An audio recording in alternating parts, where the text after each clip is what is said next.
Good morning! Dumating nga pala yung daddy niya kagabi, sinundo namin sa airport. And then, kinaumagahan nga, nag-aya na itong ipasyal daw namin si Kaden sa Kidsuna. So, mga around 10 o'clock past 10 ata, 10:30, nakarating kami dito sa Kidsuna. So, siya lang yung bata dito, which is much better kasi may enjoy niya lalo yung place with his daddy.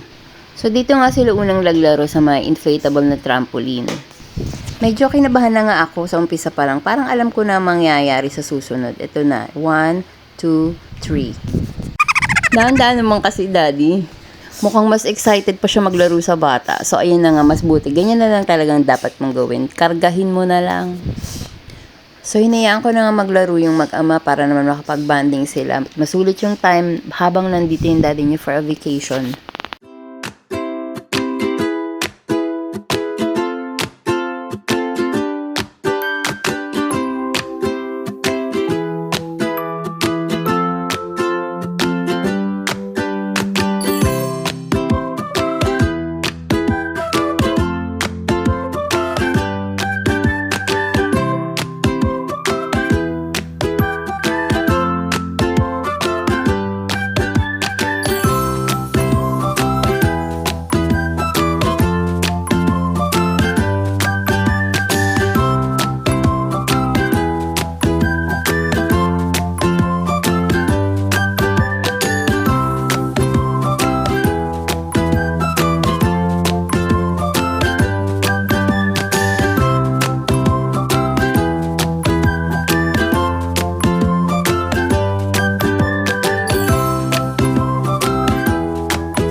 How about this one? What's this?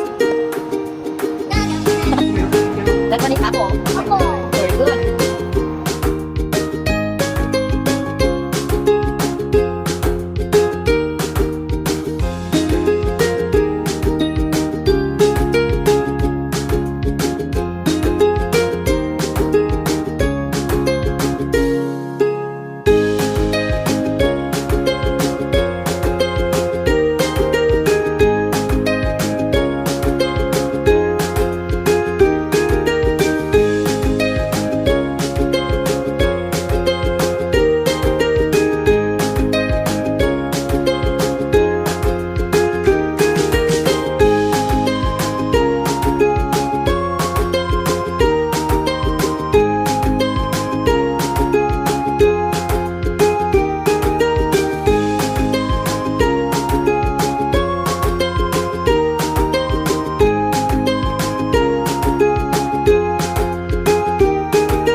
After nga namin sa Kidsuna, nag-aya itong asawa ko na mag-food court daw kami at nagkikrave daw siya for siomai.